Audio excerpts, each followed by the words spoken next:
তবে একটা বিষয় আমি মনে করি যেটা হতে পারে সামনে, যে কয়দিন পর দেখবেন রাশিয়া বলবে ওই গ্রহটা আমার, আমেরিকা বলবে না ওই গ্রহটা আমার, চায়না বলবে ওই গ্রহ আমার, ন্যাটো বলবে ওই গ্রহ আমার। স্টার ওয়ার গ্রহ নিয়েও দেখবেন ঝগড়া লাগবে কয়দিন পর। এবং মহাকাশ বাহিনী তারা গঠন করেছে অলরেডি, মহাকাশে যুদ্ধ করবে। একটা কথা এখানে বলে দেই, ঠিক একইভাবে যেভাবে আল্লাহ পাক ফিরআউনের এই বাহিনীকে একত্রিত করেছেন, করে ডুবিয়ে দিয়েছেন, ঠিক একইভাবে আল্লাহ পাক আরো একবার এই বর্তমান বিশ্বের ফিরআউনদেরকে জেরুজালেমে একত্রিত করেছেন ডুবিয়ে দেওয়ার জন্য।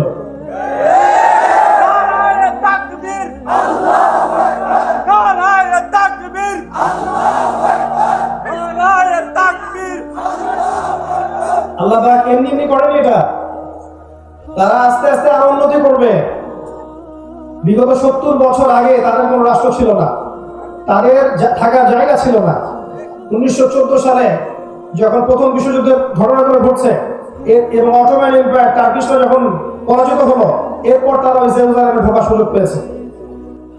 এর আগে 2000 বছর পর্যন্ত ওরা জেরুজালেমে ঢুকতে পারে নাই। সেখানে গিয়ে মুসলিম মা বোনদের ইজ্জত নষ্ট করেছে, ভাইদেরকে হত্যা করেছে, বসতি নির্মাণ করে সেখানে কলোনাইজ করেছে তাদেরকে। এরপরে 14 থেকে 47 সাল পর্যন্ত আরো শক্তিশালী হয়েছে এবং ওই পশ্চিমাদের হাত ধরে তারা আবারও উন্নতি করা শুরু করেছে। আস্তে আস্তে আয়তন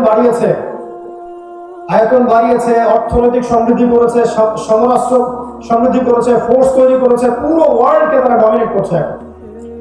এবং 47 থেকে 2022 এই সালগুলো পর্যন্ত আরবদের কলিজার উপর বসেই তাদের সাথে ব্যাক টু ব্যাক অনেকগুলো যুদ্ধে তারা জয়লাভ করেছে।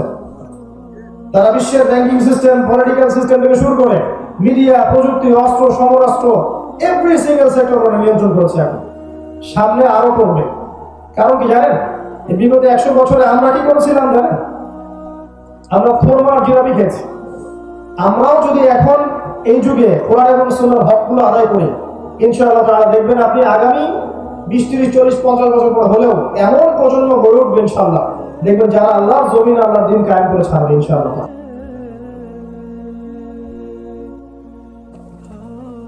যখন আল্লাহ রাব্বুল আলামিন মানুষকে সৃষ্টি করতে চেয়েছেন, তখন ফেরেশতারা একটা কথা বলেছিল, আতাজআলু ফিহা মান ইউফসিদু ফিহা ওয়া ইয়াসফিকু দিমা। হে আল্লাহ, আপনি পৃথিবীতে কি এমন কাউকে পাঠাচ্ছেন খলিফা করে, যে পৃথিবীতে রক্তপাত ঘটাবে এবং ফাসাদ সৃষ্টি করবে? ফেরেশতাদের রেসপন্স কিন্তু পজিটিভ ছিল না। তাদের অভিজ্ঞতা বলতে তারা বলেছিলেন যে আপনি কি এমন কাউকে সৃষ্টি করতে যাচ্ছেন যে পৃথিবীতে গিয়ে রক্তপাত ঘটাবে এবং ফাসাদ সৃষ্টি করবে? আল্লাহ পাক বলেছেন, ইন্নী আ'লামু মা লা তা'লামুন, আমি যা জানি তোমরা তা জানো না। তার মানে সব মানুষ এমন হবে না। আল্লাহর অনুগত বাছাইকৃত কিছু বান্দা থাকবেন যারা আল্লাহ পাকের আদেশ মেনে চলবেন এবং রাসূলের আদেশ মেনে চলবেন। আমরা কাদের অন্তর্ভুক্ত হতে চাই? মালায়েকারা যা বলেছিলেন, পৃথিবীতে এখন মানুষ মূলত এই দুইটা কাজই করছে, রক্তপাত ঘটাচ্ছে অথবা এই জমিনে ফাসাদ সৃষ্টি করছে। আল্লাহ রাব্বুল আলামিন সূরা রুমের মধ্যে বলেছেন, যাহারাল ফাসাদু ফিল বাররি ওয়াল বাহরি বিমা কাসাবাত আইদিন নাস। জলে এবং স্থলে যত বিপর্যয় ছড়িয়ে পড়েছে, এই সমস্ত বিপর্যয়গুলো হচ্ছে মানুষের হাতের কামাই। কার হাতের কামাই? এটা আল্লাহর কথা। আমি আস্তে আস্তে দেখাবো যে পুরো বৈশ্বিক প্রেক্ষাপটে এখন কি কি ফিতনা বিরাজ করছে এবং এই ফিতনাগুলো কার হাতের কামাই এবং এই ফিতনা থেকে উত্তরণের পথ কি, ইনশাআল্লাহ আমরা সংক্ষিপ্ত সময়ের মধ্যে আলোচনার চেষ্টা করবো ইনশাআল্লাহ। তবে আলোচনা দুই চোখ দিয়ে দেখতে হবে আর দুই কান দিয়ে শুনতে হবে। শুধু বাহ্যিক চোখ দিয়ে দেখলে আর বাইরের কান দিয়ে শুনলে অনেক কথা বুঝতে পারবেন না। আপনাকে মনের চোখ দিয়েও শুনতে হবে আর মনের কান দিয়েও শুনতে হবে। হৃদয়ের চোখ দিয়ে দেখবেন, হৃদয়ের কান দিয়ে শুনবেন, ইনশাআল্লাহ দেখবেন কথা তাসির হবে ইনশাআল্লাহ আযজা ওয়া জাল্লা। যাই হোক, আল্লাহ রাব্বুল আলামিন প্রথমে একা ছিলেন, শুধু আল্লাহ পাক ছিলেন, আর কিছু ছিল না। এটাকে বিশ্বাস করেন? নাকি বিশ্বাস করেন যে পুরো মহাবিশ্ব বিগ ব্যাং থেকে সৃষ্টি হয়েছে? মহাবিশ্ব যে বিগ ব্যাং থেকে সৃষ্টি হয়েছে এটা সত্য। আল্লাহ পাক কোরআনে এটা বলেছেন। সূরা আম্বিয়া 31 নম্বর আয়াত পড়লে দেখবেন আল্লাহ বলেছেন, বা'দা আউযু বিল্লাহি মিনাশ শাইতানির রাজীম, আওয়ালাম ইয়ারাল লাযীনা কাফারু আন্না আস-সামাওয়াতি ওয়াল আরদা কানাতা রাতকান ফাফাতাকনাহুমা ওয়া জা'alna মিনাল মা'i কুল্লা শাইইন হাই আফালা ইউমিনুন। আল্লাহ পাক বলেছেন, যারা অবিশ্বাস করছে আমাকে তারা কি লক্ষ্য করে দেখে না, ভেবে দেখে না যে এই আসমান সমূহ, এই মহাবিশ্ব এবং এই পৃথিবী একটা বিন্দুর মধ্যে ছিল, ফাফাতাকনাহুমা, এরপর আমি এটাকে পৃথক করে দিয়েছি। দলিল পাওয়া গেছে? তাদের ফিলোসফি বা দর্শন মতে পুরো মহাবিশ্ব সৃষ্টি হয়েছে বিগ ব্যাং থেকে। আল্লাহ পাক বলছেন বিগ ব্যাং থেকে সৃষ্টি হয়েছে বটে, তবে এইটা সৃষ্টি করেছি আমি, বিগ ব্যাং ঘটিয়েছি আমি আল্লাহ। কথা বুঝতে পারছেন? তাদের জ্ঞান এই পর্যন্ত পৌঁছেছে, যেহেতু তাদের জ্ঞানে একটা মূলনীতি আছে। মূলনীতি কি? পরীক্ষা নিরীক্ষা, যুক্তি, বিজ্ঞান, দর্শন, পর্যবেক্ষণ, এর মধ্য দিয়ে যে তথ্য উপাত্ত পাওয়া যাবে এটাই হচ্ছে জ্ঞান। এটা হচ্ছে জ্ঞানতাত্ত্বিক সংজ্ঞা পশ্চিমাদের। তাদের সংজ্ঞা হচ্ছে পরীক্ষা নিরীক্ষা, যুক্তি, দর্শন, বিজ্ঞান, এগুলোর সিঁড়ি পেরিয়ে যে তথ্য উপাত্ত আমাদের কাছে আসবে শুধুমাত্র সেটাই বিশ্বাসযোগ্য, এটাই জ্ঞান, আর জ্ঞানের কোনো অস্তিত্ব নেই। এই কারণেই আপনার জ্ঞানের যে মূলনীতিগুলো আছে, ঈমানের যে পিলারগুলো আছে, যেমন আল্লাহ বিশ্বাস, ফেরেশতা মণ্ডলীতে বিশ্বাস, পূর্বের সমস্ত আসমানি কিতাবে বিশ্বাস, সমস্ত নবী রাসূলগণে বিশ্বাস, পরকালের জীবনে বিশ্বাস, মৃত্যু, কবরের আযাব, কবরের প্রশ্নোত্তর, কিয়ামতের মাঠ, জান্নাত, জাহান্নাম, মিজান, পুলসিরাত, আত্মা বা রূহ, স্বপ্ন, এইসব বিষয়গুলোকে আপনি ল্যাবরেটরিতে বসে পরীক্ষা নিরীক্ষা, যুক্তি, দর্শন, বিজ্ঞান দিয়ে প্রমাণ করতে পারবেন না। এই কারণেই তাদের মতে এগুলোর কোনো অস্তিত্ব নাই। আমার কথা কি বোঝা যায়? এটা হচ্ছে জ্ঞানতাত্ত্বিক এপিস্টিমোলজি বা জ্ঞান তত্ত্ব। তাদের জ্ঞান তত্ত্ব মতে যতক্ষণ পর্যন্ত আপনি এইসব সিঁড়ি বেয়ে উতরে আসতে পারবেন না, ততক্ষণ সেটাকে তারা গ্রহণ করবে না। এই কারণে তারা বলবে আল্লাহকে দেখা যায় না, বিশ্বাস কেন করবো? ফেরেশতাদেরকে কখনো দেখিনি, কেন বিশ্বাস করবো? জিন জাতি কখনো দেখেছেন, কেন বিশ্বাস করবেন? রূহ, আত্মা দেখেছেন? স্বপ্ন, সত্য স্বপ্ন আল্লাহর পক্ষ থেকে মানুষ দেখে না, বিশ্বাস করেছেন, তারা বিশ্বাস করবে না। মিজান, পুলসিরাত, কবরের আযাব, কবরের প্রশ্নোত্তর, জান্নাত, জাহান্নাম বিশ্বাস করবেন? এগুলোকে আপনি পরীক্ষা নিরীক্ষা, যুক্তি, দর্শন, বিজ্ঞান দিয়ে প্রমাণ করতে পারবেন না। এই কারণে পশ্চিমা এপিস্টিমোলজি অনুযায়ী ইসলামের এই বিষয়গুলো হচ্ছে মৌলবাদ। কথা কি বুঝতে পারছেন? যখন আপনি এই বিষয়গুলোকে বিশ্বাস করবেন তখন তারা আপনাকে একটা তকমা লাগিয়ে দিবে, এটা হচ্ছে মৌলবাদী কনসেপ্ট, ফান্ডামেন্টাল কনসেপ্ট। আর আল্লাহ পাক বলছেন যেটা আলিফ লাম মিম, এই বই প্রথমে আছে, যালিকাল কিতাব লা রাইবা ফিহি হুদাল লিল মুত্তাকিন, এই বইটা মুত্তাকিদের জন্য হেদায়েত, এই বইয়ের মধ্যে কোনো সন্দেহ নাই। কারা মুত্তাকি? এক নাম্বার কোয়ালিফিকেশন হচ্ছে আল্লাযীনা ইউমিনুনা বিল গায়ব, যারা অদৃশ্যে বিশ্বাস করে। মুত্তাকি কারা? যারা অদৃশ্যে বিশ্বাস করে। আল্লাহ অদৃশ্য, বিশ্বাস করেন? মালায়েকা দেখেছেন? বিশ্বাস করেন? পূর্বের সমস্ত আসমানি কিতাব দেখেছেন? দেখেন নাই। অনেক মুসলিম তো কোরআনও দেখে নাই। এমন অনেক মুসলিম আছে যারা কোরআনও দেখেনি, জীবনে কয়েকবার দেখেছে হয়তো। বাবা মারা যাওয়ার সময় 40 দিন, কুলখানির দিন, ব্যাস, দ্যাটস অল। এই কোরআনটা ঘরে পড়ে আছে। আগের নবী রাসূলদেরকে দেখেছেন? এমনকি আমরা আমাদের নবী মুহাম্মদ সাল্লাল্লাহু আলাইহি ওয়াসাল্লামকেও দেখিনি। রূহ বা আত্মাকে ব্যাখ্যা করতে পারবেন? স্বপ্নকে ব্যাখ্যা করতে পারবেন? কবরের আযাব ব্যাখ্যা করতে পারবেন? কবরের প্রশ্নোত্তর ব্যাখ্যা করতে পারবেন? মালাকুল মউত জান নিয়ে যায়, রূহটা নিয়ে যায়, ব্যাখ্যা করতে পারবেন? পারবেন না। মানুষ মারা গেলে রূহ যখন নিয়ে যায়, হয় ইল্লিনে যাবে না হলে সিজ্জিনে যাবে। এই ইল্লিন আর সিজ্জিন ব্যাখ্যা করতে পারবেন? কিয়ামতের মাঠে আমল নামা ছুড়ে দেওয়া হবে, এই আমলনামা ব্যাখ্যা করতে পারবেন? কুল সিরাত ব্যাখ্যা করতে পারবেন? মিজান ব্যাখ্যা করতে পারবেন? পারবেন না। তাহলে ওদের দর্শন অনুযায়ী এগুলোর কোনো ভিত্তি নাই। কিন্তু আপনাকে যদি জান্নাতে যেতে হয়, মুসলিম হতে হয়, মুমিন হতে হয়, তাহলে অবশ্যই এই গায়েবের পিলারে বিশ্বাস করতেই হবে। তার মানে আপনাকে এই সেন্সে মৌলবাদী হতেই হচ্ছে, না হলে আপনার ঈমান থাকবে না। এই জ্ঞানতাত্ত্বিক দর্শনের কারণে অনেক সমস্যা হয়ে গেছে। আমরা পড়াশোনা করছি অনেক কিছুই, এর মধ্যে এই শিরকি আকীদা ঢুকে গেছে। যতক্ষণ পর্যন্ত আপনি এগুলোকে ল্যাবে প্রমাণ করছেন না, ততক্ষণ বিশ্বাস করছেন না। আমেরিকান সংস্থা নাসা যদি বলে যে পৃথিবী থেকে লক্ষ কোটি আলোকবর্ষ দূরে একটা গ্রহের সন্ধান পাওয়া গেছে, যে গ্রহের মধ্যে সোনা আছে, হীরা আছে, জহরত আছে, নদী আছে, দুধের, মধুর, পানির, শরাবের, হুরের ঈন আছে, ডাগর ডাগর চোখওয়ালা, অন্য ক্রিয়েচার আছে, সেখানকার মাটিগুলো মিশকাম্বার তৈরি। ওরা যদি বলে আজকেই, আগামীকাল দেখবেন বিশ্ববাসী বিশ্বাস করবে। আল্লাহ পাক এই কথা কোরআনে বলেছেন, বিভিন্ন জায়গায় জান্নাতের কথা বলেছেন। এমন একটা জায়গা আমি রেখেছি মুমিনদের জন্য, মুত্তাকিদের জন্য, যেখানে এই এই এই বিষয়গুলো আছে।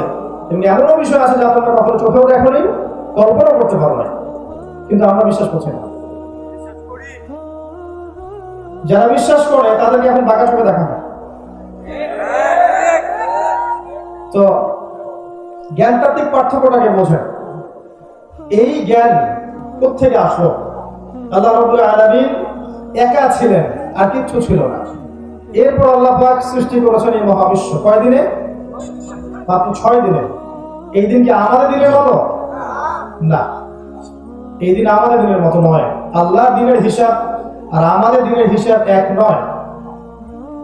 আমাদের পৃথিবীর দিনের হিসাব কম বেশ হয়ে যাবে যদি আল্লাহ পাক শুধু একবার বলেন পৃথিবীকে যে যে গতিতে ঘুরছো, এই গতির চেয়ে একটু কম গতিতে ঘোরো, বা এর চেয়ে একটু বেশি গতিতে ঘোরো। দেখবেন দিন রাতের এই যে 24 ঘন্টা চেঞ্জ হয়ে গেছে। হবে না? আর্নিক গতির পরিবর্তন হলে সময় পরিবর্তন হবে না? এই পৃথিবীতে 24 ঘন্টা দিন রাত, ওই নেপচুন প্লুটো গ্রহের দিন রাত কি সেম? বৃহস্পতির দিন রাত সেম? সেম না। আল্লাহ পাক এমন জান্নাত মুমিনদেরকে দিবেন যে জান্নাত কাউকে কেন্দ্র করে ঘুরবে না। জান্নাত কাউকে কেন্দ্র করে ঘুরবে না। এই জন্য জান্নাতে কোনো সময়ের শেষ নেই, চিরস্থায়ী জীবন। জাহান্নামে একই অবস্থা, জাহান্নামও কাউকে কেন্দ্র করে ঘুরবে না। জাহান্নামের সময়ের শুরু আছে, শেষ নাই।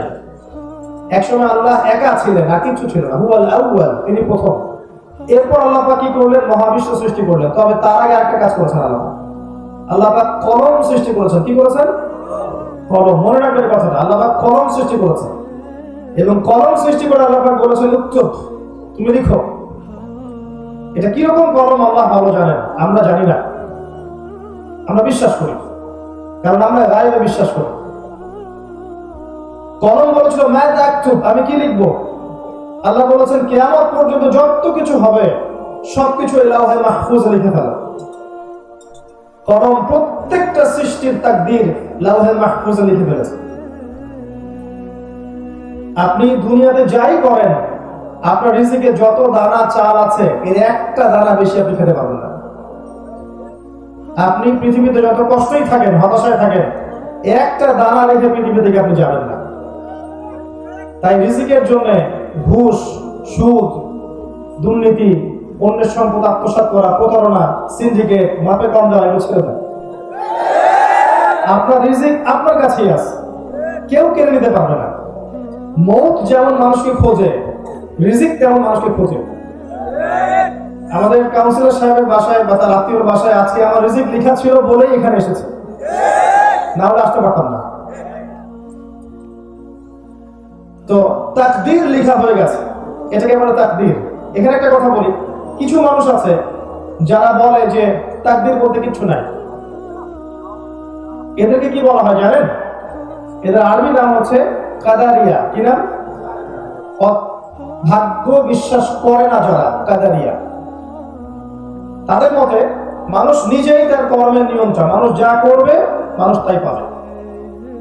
কোরআন থেকে তারা দলিল দিয়ে থাকে, মানুষ চেষ্টার বাইরে কিছু পাবে না। এরকম দলিল দিয়ে থাকে।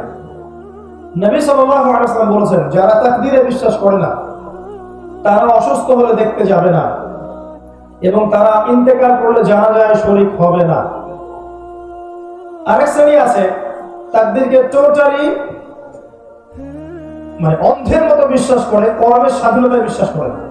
তারা মনে করে যে ভাগ্যে যা লেখা আছে চূড়ান্ত এটাই হবে, আমার কাজের কোনো স্বাধীনতা নাই। এটা আরেকটা চরমপন্থী আকীদা। এদেরকে বলা হয় জাবারিয়া। কি বলা হয়? জাবারিয়া। তাদের দলিল ইন্নাল্লাহা আলা কুল্লি শাইইন কাদির, আল্লাহ পাক সমস্ত বিষয়ের উপর কর্তৃত্বশীল। দেখেন এই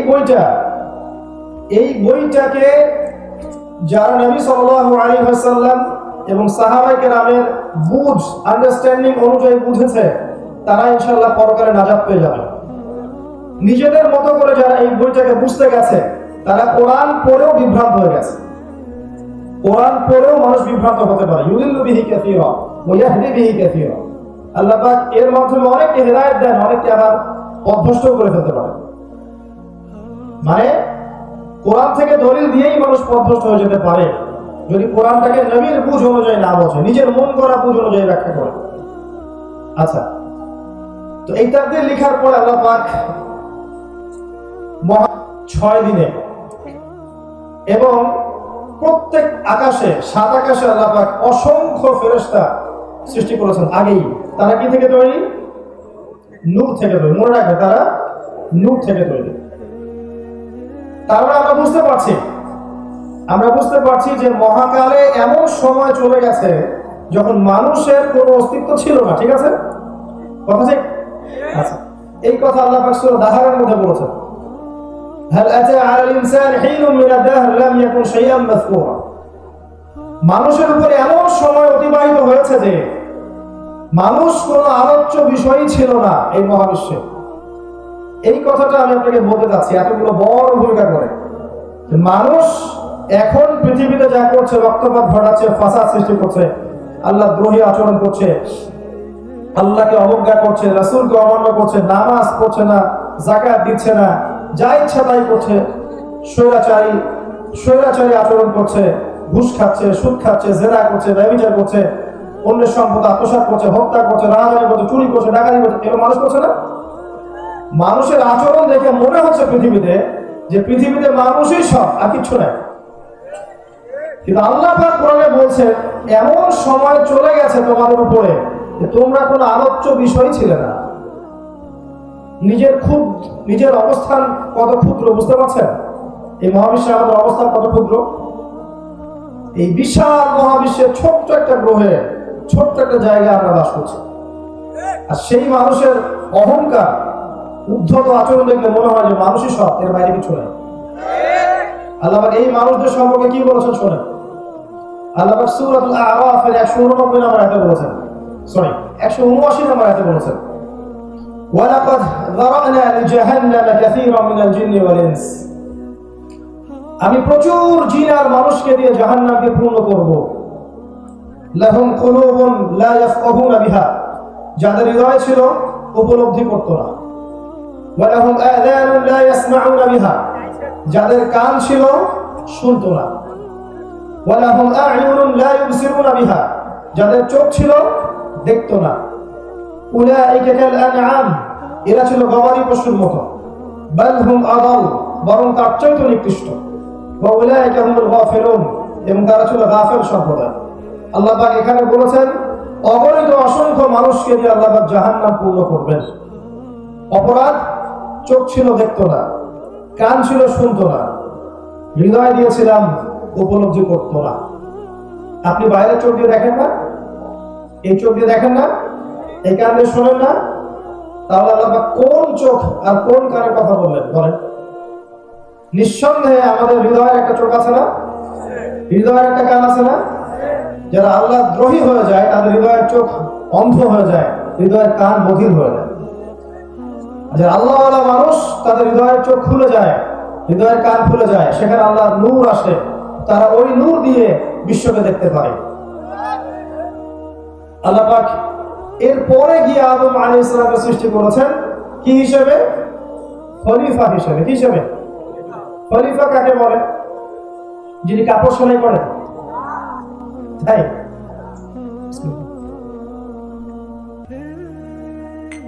আল্লাহ রাব্বুল আলামিন বলেছেন ওয়াইজ ক্বালা রাব্বুকা লিল মালায়েকা ইন্নী জাa'ilun ফিল আরদি খলিফা।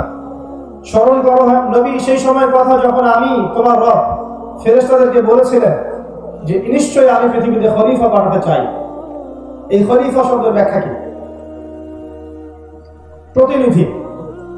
আল্লাহ পাক কোরআনের মধ্যে এই বইয়ের মধ্যে আদম আলাইহিস সালাম বাদ দিয়ে আরো একজন নবীকে খলিফা বলেছেন। তিনি কে? মাশাআল্লাহ, জি, দাউদ আলাইহিস সালাম। দাউদ আলাইহিস সালামকে আল্লাহ পাক খলিফা বলেছেন। এবার শুনেন, আল্লাহ পাক বলেছেন সূরা সাদের মধ্যে, ইয়া দাউদ, হে দাউদ, ইন্না জাআলনাকা খলিফাতান ফিল আরদ, আমরা তোমাকে বা আমি তোমাকে পৃথিবীতে খলিফা করেছি। এবার শুনেন খলিফার কাজ কি? তোমাকে খলিফা করেছি, তারপর আয়াত আছে ফাহকুম বাইনান নাসি বিল হক। তোমার ফাংশন হচ্ছে তুমি মানুষের মাঝে ন্যায় বিচার করবে, হকের মধ্য দিয়ে বিচার ফয়সালা করবে। এটা একটা খলিফার দায়িত্ব। আল্লাহর খলিফা যে তার দায়িত্ব হচ্ছে ন্যায়ের মানদণ্ডে মানুষের মাঝে বিচার ফয়সালা করবে। ওয়ালা তাত্তাবি'ল হাওয়া, নিজের মন গড়া মতবাদের অনুসরণ করবে না, নিজের মন গড়া প্রবৃত্তির অনুসরণ করবে না। নিশ্চয়ই যারা নিজের মন গড়া প্রবৃত্তির অনুসরণ করে তারা আল্লাহর সরল পথ থেকে বিচ্যুত হয়ে যায়। আয়াতগুলো পড়ে দেখবেন। এখানে আমরা খলিফার ফাংশন বুঝতে পারলাম। খলিফার ফাংশন কি? হকের মানদণ্ডে মানুষের মাঝখানে বিচার ফয়সালা করবেন। এখন হকটা কি? হকটা কি আমার মস্তিষ্ক প্রসূত কোনো দর্শন, আমার মস্তিষ্ক প্রসূত কোনো তত্ত্ব, কোনো থিওরি? এগুলো কি হকের মানদণ্ড? মানুষের মস্তিষ্ক প্রসূত জ্ঞানী কি সত্য মিথ্যার চূড়ান্ত মানদণ্ড? যদি তাই হয় তাহলে ওই যে পশ্চিমারা বলছে একটা ছেলে একটা ছেলেকে বিয়ে করতে পারবে, এবং আপনারা জানেন এই ধরনের মানুষ কিন্তু আমাদের দেশেও আছে, আছে না? কওমে লূত সমকামী। তো মানুষের মস্তিষ্ক যদি সত্য মিথ্যার চূড়ান্ত মানদণ্ড হয়, এদেরকে আপনি কি বলবেন? ওরা বলছে না বাক স্বাধীনতা, একটা ছেলে একটা ছেলেকে বিয়ে করতেই পারে, মত প্রকাশের স্বাধীনতা। এক পর্যায়ে তারা ডিকশনারিতে লিখেছিল যে এটা হচ্ছে একটা অসুস্থতা। চেক করে দেখবেন, গুগল চেক করে দেখবেন, হোমোসেক্সুয়ালিটি লিখে চেক করে দেখবেন যে এক পর্যায়ে তারা বলতো এটা হচ্ছে অসুস্থতা, মানুষের মানসিক অসুস্থতা। এখন তারা বলছে এটা বাক স্বাধীনতা। এই যে মানুষের মস্তিষ্ক প্রসূত জ্ঞান, এটা কি সত্য মিথ্যার চূড়ান্ত মানদণ্ড হলো? এক শ্রেণীর লোক বলছে যে মদ খাওয়া যায়, মদ খেলে কাজে আগ্রহ জন্মায়। এক শ্রেণীর লোক বলছে রিবা বা সুদ খেলে কি সমস্যা? ইনকামাল বাইউ মিসলু রিবা, রিবা সুদ যেমন ব্যবসাও তেমন। এক শ্রেণীর মহিলা আছে, দেখবেন জিন্স পরে এবং গেঞ্জি পরে ঘুরে বেড়াচ্ছে, তারা বলছে আমরা পুরুষের সাথে কাঁধে কাঁধ মিলিয়ে চলছে। এই যে সমস্যাগুলো হচ্ছে, এই প্রবলেমগুলো মানুষের মস্তিষ্ক প্রসূত জ্ঞানকে সর্বোচ্চ প্রাধান্য দেওয়ার কারণে হচ্ছে।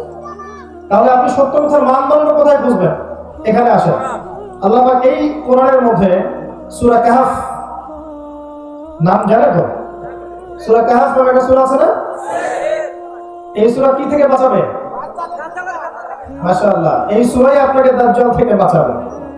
এই সূরার মধ্যে এমন কিছু আছে যা বুঝলে আপনি দাজ্জালকে চিনতে পারবেন এবং বাঁচতে পারবেন ইনশাআল্লাহ। এই সূরা কাহফের মধ্যে 29 নম্বর আয়াতে আল্লাহ বলেছেন ওয়াকুলিল হাক্কু মির রাব্বিকুম। খুব ভালো করে শুনেন, ওয়াকুলিল হাক্কু মির রাব্বিকুম, সত্য ন্যায় বা ন্যায় অন্যায়ের মানদণ্ড তোমার রবের পক্ষ থেকে নাযিল হয়। ফামান শাআ ফালইউমিন ওয়া মান শাআ ফালইয়াকফুর, যার ইচ্ছা হয় সে ঈমান নিয়ে আসুক, যার ইচ্ছা হয় সে অস্বীকার করুক। আল্লাহ পাক ফোর্স করবেন না, আল্লাহ পাক চাপ দিবেন, কখনো চাপ দিবেন না। ওয়া হাদাইনাহুন নাজদাইন, আমি পথ দেখিয়েছি দুইটা, ইম্মা শাকিরা ওয়া ইম্মা কাফুরা, ইচ্ছা হলে কৃতজ্ঞ হও, ইচ্ছা হলে অকৃতজ্ঞ হও। আল্লাহ পাক পরকালে দেখে নেবেন। ইন্না আ'তাদনা লিয-যালিমিনা নারা, আমি জালেমদের জন্য আগুন প্রস্তুত করে রেখেছি। এই সূরার 29 নম্বর আয়াতে আল্লাহ বলছেন যে হক সেটাই যেটা আপনার রবের পক্ষ থেকে নাযিল হয়। এখন বলেন আপনার রবের পক্ষ থেকে কি নাযিল হয়েছে? যখন তাওরাত নাযিল হয়েছিল নবী মুসা আলাইহিস সালামের কাছে, ওই তাওরাতই ছিল তখন সত্য মিথ্যার একমাত্র মানদণ্ড। যারা ওই তাওরাতের প্রতি ঈমান এনেছিল তারা মুসলিম ছিল, যারা ঈমান আনে নাই কাফের হয়ে গেছে। এরপর যখন জাবুর এসেছে, ওই জাবুরই ছিল সত্য মিথ্যার একমাত্র মানদণ্ড। তারপর যখন ইনজিল এসেছে, ইনজিলই ছিল সত্য মিথ্যা কি একমাত্র মানদণ্ড। এখন আপনার কাছে কি আছে? এবং এর ব্যাখ্যায় হাদিস আছে না, তারাক্তু ফিকুম আমরাইন, রেখে গেলাম দুটো বস্তু, লান তাদিল্লু মা তামাসসাকতুম বিহিমা, তোমরা পশ্চিমকালে পথভ্রষ্ট হবে না যতদিন পর্যন্ত এই দুটাকে আঁকড়ে ধরে থাকবে। একটা আল্লাহর কিতাব, একটা কি তার নবীর সুন্নাহ। আপনার কাছে এই দুটো আছে, কিয়ামত পর্যন্ত আর কোনো কিতাব আসবে? আর কোন নবী আসবে? কিয়ামত পর্যন্ত কি আল্লাহ পাক আবার কোন শরীয়ত পাঠাবেন, নাকি এগুলো উঠিয়ে নেবেন? না এগুলো কিয়ামত পর্যন্ত থাকবে? কোনটা? আর এই কোরআন, এই হাদিস, এই ইসলাম, এটা কি নির্দিষ্ট একটা গোত্রের জন্য, একটা রাষ্ট্রের জন্য, একটা সম্প্রদায়ের জন্য, না সারা বিশ্বের সকল মানুষের জন্য? তারপরে আমরা বুঝতে পারলাম ইসলাম, কোরআন এবং হাদিস এগুলো কিয়ামত পর্যন্ত থাকবেই, এবং এটা নির্দিষ্ট কোনো ভাষা, রক্ত, রং, বর্ণ, গোত্র, দেশের জন্য সীমাবদ্ধ নয়। এটা সারা বিশ্বের সকল মানুষের জন্য প্রযোজ্য, এবং কিয়ামত পর্যন্ত সত্য মিথ্যা, ন্যায় অন্যায়ের অন্য কোনো মানদণ্ড আছে? এটা কি বিশ্বাস করেন? আচ্ছা, এবার বলেন, প্রচলিত কোনো বিষয় যদি কোরআন এবং সুন্নাহর সাথে মিলে যায়, আপনি কি নেবেন? কথা বুঝতে পারেন না? প্রচলিত অনেক কিছু চলছে এই বিশ্বে, এগুলো যদি কোরআন সুন্নাহর সাথে মিলে, আপনি কি নেবেন না? আর এই বিশ্বে যা কিছু চলছে এর প্রত্যেকটা বিষয় যদি কোরআন সুন্নাহর সাথে না মিলে, আপনি কি নেবেন? কথা কি বুঝতে পারছেন? কথা তো বললেন নিব না, সত্যি কি তাই? পারবেন? যা চলছে সমাজে, বিশ্বে, এর প্রতিটা বিষয়ও যদি কোরআন সুন্নাহর সাথে না মেলে, আপনি কি করবেন? আপনি কোনটা মানবেন? কোরআন এবং হাদিস মানবেন, নাকি চলমান দর্শনগুলোর সাথে আপোষ করবেন?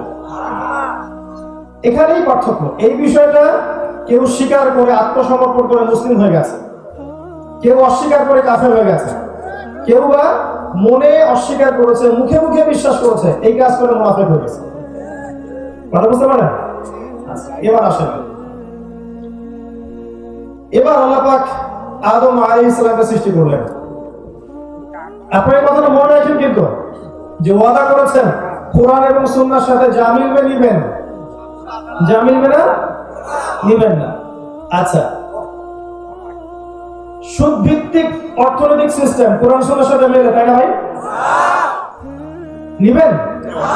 নিবেন। আচ্ছা, ফ্যামিলিস্ট রেভলিউশন, নারীদের অশ্লীল ভাবে চলাফেরা করা, কোরআন সুন্নাহর সাথে মেলে? আচ্ছা, মাদক দ্রব্যের ব্যাপক ছয়লা, কোরআন সুন্নাহর সাথে মেলে? মুসলিমদের মধ্যে, তাওহীদের মধ্যে শিরক, এই যে আল্লাহ ছাড়া অন্য কাউকে সিজদা করা, অন্য কারোর কাছে দোয়া করা, অন্য কারোর কাছে নজর মানত করা, অন্য কারোর কাছে, অন্য কারোর জন্য শপথ করা, অন্য কারোর কাছে এই যে কুরবানি করা, অন্য কাউকে সিজদা করা, অন্য কারোর কাছে দোয়া করা, কোরআন সুন্নাহর সাথে মেলে? দিবেন? নবী সাল্লাল্লাহু আলাইহি ওয়াসাল্লামের সুন্নাত, এর মধ্যে যত বেদাত ঢুকেছে, কোরআন সুন্নাহর সাথে মেলে? নিবেন আপনি?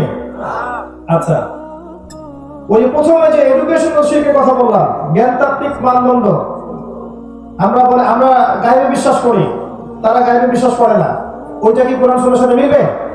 আপনি নিবেন? আচ্ছা, আমাদের সংস্কৃতির নামে যে বেহায়াপনা চলছে, আপনি পশ্চিমা সংস্কৃতি অনুসরণ করছেন, তাদের দিবস পালন করছেন, কৃষ্টি কালচার ফলো করছেন, তাদেরকে আইডল রূপে গ্রহণ করছেন, এগুলো মিলছে কোরআন সুন্নাহর সাথে? নিবেন? আচ্ছা, যুবকরা এখন মাদক খাচ্ছে, মাদকের ব্যাপক ছয়লা, এগুলো কোরআন সুন্নাহর সাথে মিলছে? আপনি কি দিবেন? যুব সমাজ এখন পর্নোগ্রাফিতে আসক্ত, তাদের রাত পর্নোগ্রাফি না দেখলে কাছে না, এগুলো কোরআন সুন্নাহর সাথে মেলে? নিবেন আপনি? আপনার গার্লফ্রেন্ড আপনার কাছে মাসে 3-4-5 হাজার টাকা খরচ করায়, এটা কোরআন সুন্নাহর সাথে মেলে? নিবেন আপনি? জিনা আপনি করতে পারবেন চাইলেই, জিনা চাইলেই করতে পারবেন, পতিতার উন্মুক্ত, আপনি কি যাবেন? কোরআন সুন্নাহর সাথে মিলবে? ওয়াদা করেছেন আল্লাহর কাছে যে আল্লাহ কোরআন এবং সুন্নাহর সাথে যা মেলে আমি সেগুলো নিব, যেগুলো মেলে না সেগুলো নিব না। এখন যদি কোরআন সুন্নাহ ফলো করার পরে আমি আপনাকে বলি যে আপনি একজন মৌলবাদী মানুষ, আপনি কি করবেন?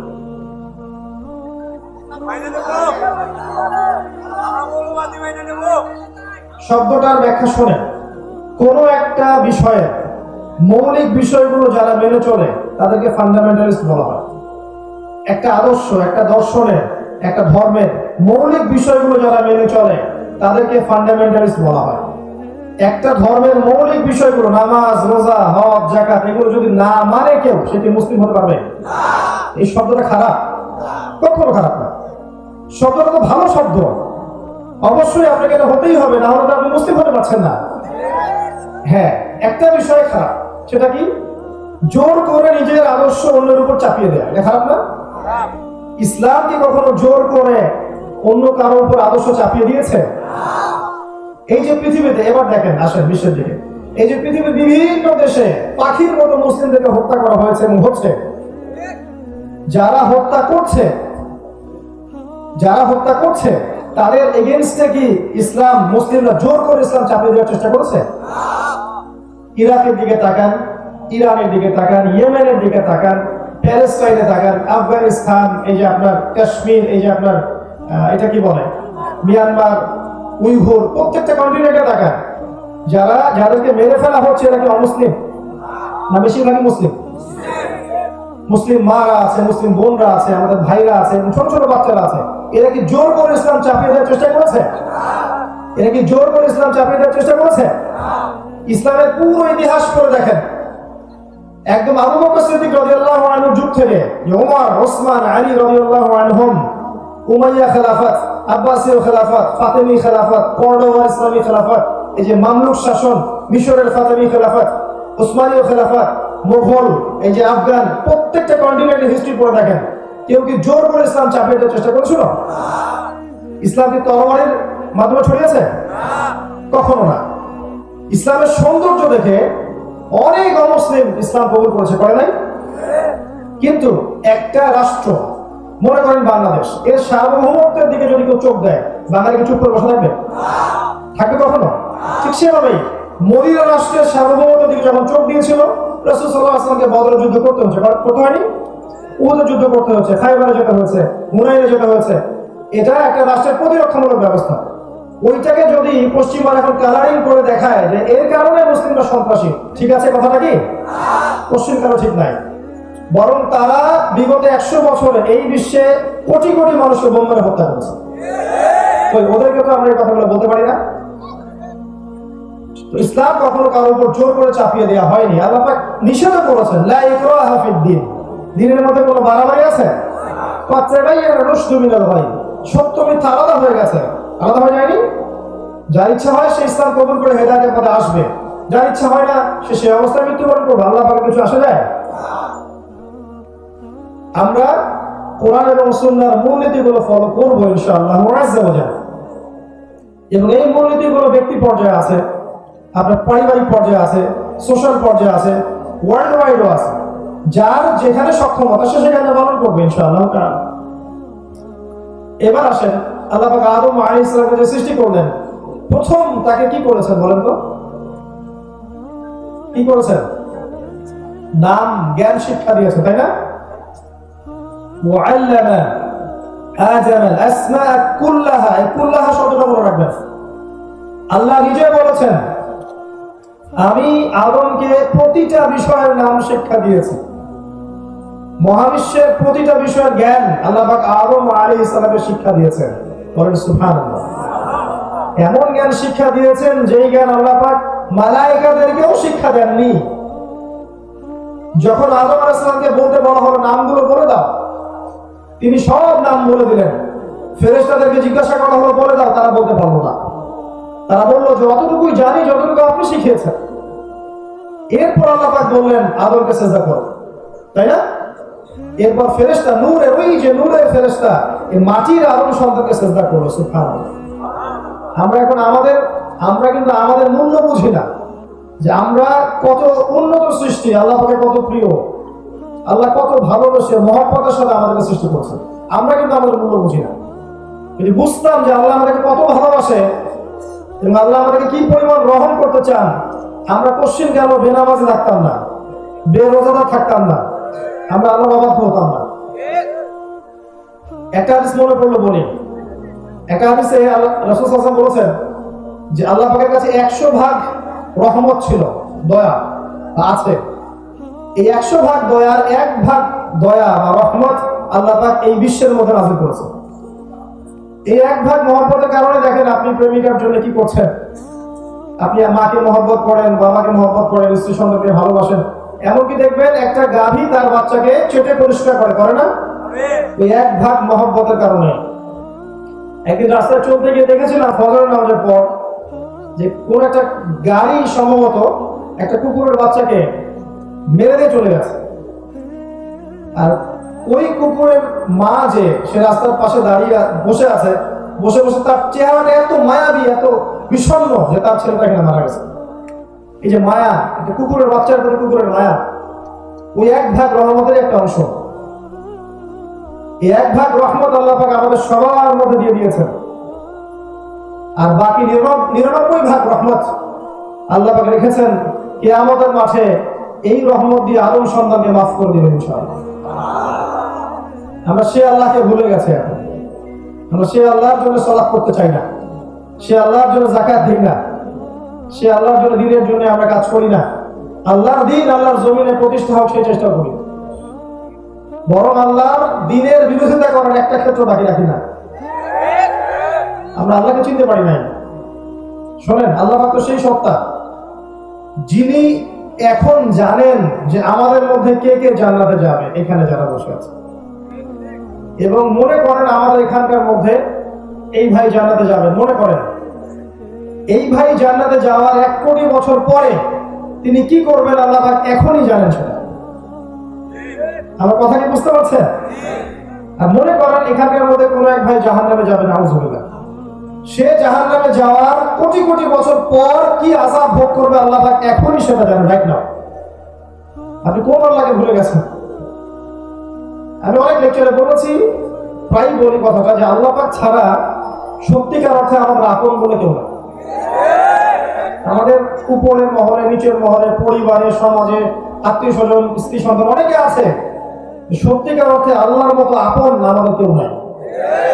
এরা সবাই যদি আমাদেরকে ফিরিয়ে দেয়, আল্লাহ পাক আমাদেরকে ফেরাবেন না ইনশাআল্লাহ। সেই আল্লাহকে আপন করে নেন, ইনশাআল্লাহ পর করে নাজাত পেয়ে যাবেন, দুনিয়াতেও সুখে থাকবেন। দেখবেন সবাই আপনাকে ছেড়ে চলে গেছে ঠিকই, আপনার মনে শান্তি যে আল্লাহ আমার সাথে আছে।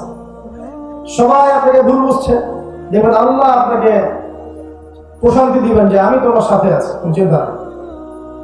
যাই হোক, আল্লাহ পাক ওই নূরের ফেরেশতাদের সামনে ওই মাটির আদমের সামনে নূরের ফেরেশতাদেরকে সিজদা করালেন। এখান থেকে আমাদের সম্মানটা বুঝতে পারছেন? কিসের কারণে সম্মানটা পেলাম? ফিজিক্যাল গঠনের কারণে? কিসের কারণে বলতো? জ্ঞানের কারণে। আল্লাহ বলেছেন সূরা আলাকের মধ্যে, আল্লামাল ইনসান মা লাম ইয়ালাম, আমি সেই জ্ঞান শিক্ষা দিয়েছি যে জ্ঞান মানুষ জানতো না। আমরা সৃষ্টিগতভাবে জ্ঞানী ছিলাম না, আল্লাহ তার জ্ঞান থেকে আমাদেরকে জ্ঞান দিয়েছেন, এবং বাই ডিএনএ এই জ্ঞানটা আমাদের মধ্যে ছড়িয়ে পড়েছে। এখন আদম আলাইহিস সালামকে বলা হলো জান্নাতে থাকো, তার সঙ্গীর প্রয়োজন ছিল। আল্লাহ পাক আদম থেকেই হাওয়াকে সৃষ্টি করলেন আলাইহিস সালাম। একটা শর্ত দিয়ে দিলেন। শর্তটা কি ছিল? ওয়ালা তাকরাবু হাযিহিশ শাজারা, এই গাছের কাছেও যাবে না। যেমন আল্লাহ অন্য সূরায় বলেছেন না, ওয়ালা তাকরাবু জিনা, জিনার ধার কাছেও যাবে না। একই রকম কথা, কিন্তু একই রকম, জিনার ধার কাছেও যাবে না, করবে না এমন না, ধার কাছেও যাবে না, এই গাছের কাছেও যাবে না। এখন আমরা যেগুলো নিয়ে ব্যস্ত, যে গাছটা কি ছিল ফলটা, তার স্বাদ কেমন ছিল, রং কেমন ছিল, এগুলো মোটেই গুরুত্বপূর্ণ বিষয় নয়। এখন যেমন আমরা এই উম্মার বড় বড় সমস্যাগুলোকে বাদ দিয়ে হাত কোথায় বাঁধবো, পায়ে পা লাগাবো কিনা, আমিন জোরে না আসতে, তারপরে হাত উঠাবো কিনা, অনেক বিষয় আছে না, এগুলো নিয়ে পড়ে আছে। যেমন বড় বড় ইস্যুগুলো বাদ, ইসলামের বিরোধী শক্তিদের উত্থান, তাদের সুদভিত্তিক অর্থনৈতিক সিস্টেম, তাদের মিডিয়া, তাদের প্রযুক্তি, তাদের ডমিনেশন, তাদের মনিটরিং সিস্টেম, মুসলিমদের বিভক্তি, মুসলিমদের কিলিংস, এগুলো সব বড় বড় বিষয়গুলো বাদ। ছোট ছোট বিষয়গুলো, পপকর্ন নিয়ে এখন ব্যস্ত হয়ে আছেন। ওইটা একটা এরকম ইস্যু, ওই গাছটা কিসের গাছ ছিল, এই প্রশ্ন যে করবে, বলবেন এই প্রশ্ন উত্তর দেওয়ার দরকার নাই। মূল কথা হচ্ছে গাছের কাছেও যেও না। কিন্তু শয়তান যে সিজদা করে নাই তার নাম কি? ইবলিস। সে কিন্তু জ্ঞানী ছিল, এবং এক পর্যায়ে সে ফেরেশতাদের সর্দার হয়েছে, কিন্তু আবা ওয়াস্তাকবারা, জ্ঞানী হওয়া সত্ত্বেও সে উদ্ধত হয়েছে, অহংকার করেছে। আবা ওয়াস্তাকবারা ফাতাকুনা মিনাল কাফিরিন, সে কাফেরদের অন্তর্ভুক্ত হয়ে গেল। এখানে মনে রাখবেন, আমি যদি অনেক বড় ডিগ্রি সার্টিফিকেট অর্জন করি, আমার মধ্যে বিনয় না থাকে, অহংকার থাকে, এই জ্ঞান আমার পরকালে কোনো কাজে আসবে না। আমি যত বড় আলেম হই, আমি যত বড় দরবেশ হই, হ্যাঁ, হাফেজে কোরআন হই, কারি হই, মুহাদ্দিস মুফাসসির যেই হই না কেন, মানুষ আমাকে অনেক বড় কিছু বলে ডাকে, ঠিক আছে, আবার ডক্টরেট হয়, কেমব্রিজ, অক্সফোর্ড, হার্ভার্ড থেকে পড়ে এসেছি, কিন্তু আপনার ভিতরে যদি অহংকার থাকে, কেবল থাকে, তাহলে আপনার এই জ্ঞান আপনার কোনো কাজে আসবে না। ইবলিস জ্ঞানী ছিল, কিন্তু অহংকারের কারণে আল্লাহ পাক তাকে বের করে দিয়েছে। মনে রাখবেন, অহংকারটা কি? আল্লাহ বলেছে সিজদা করো, সে সিজদা করলো না, বরং বলল যে খালাকতানি মিন নার ওয়া খালাকতাহু মিন তিন, আমাকে আগুন দিয়ে সৃষ্টি করেছো, তাকে মাটি দিয়ে সৃষ্টি করেছো। এই যে আল্লাহর বিধানের আনুগত্য না করা, নিজের বুঝটাকে শ্রেষ্ঠ মনে করা, এটাই তো অহংকার, এটাই অহংকার। এখন আমরা সে অহংকার করছি না? করছি। আল্লাহ বোঝার তৌফিক দান করুন। এরপর আল্লাহ পাক পরীক্ষা নিলেন, আল্লাহ পাক আগেই জানতেন এগুলো হবে, তাই না? তারা ফল খেয়ে ফেললেন। এখানে খেয়াল করে দেখেন, দুজনেই কিন্তু আদেশ অমান্য করেছেন, ইবলিসও এবং আদম আলাইহিস সালাম। কিন্তু পার্থক্যটা কোথায়? আদম আলাইহিস সালাম যখন ভুল বুঝতে পেরেছেন, সাথে সাথে ইউটার্ন করে আল্লাহর কাছে ফিরে এসেছেন, তওবা করেছেন, আল্লাহকে বলেছেন রব্বানা যালামনা আনফুসানা ওয়া ইল্লাম তাগফির লানা ওয়া তারহামনা লানাকুনান্না মিনাল খাসিরিন।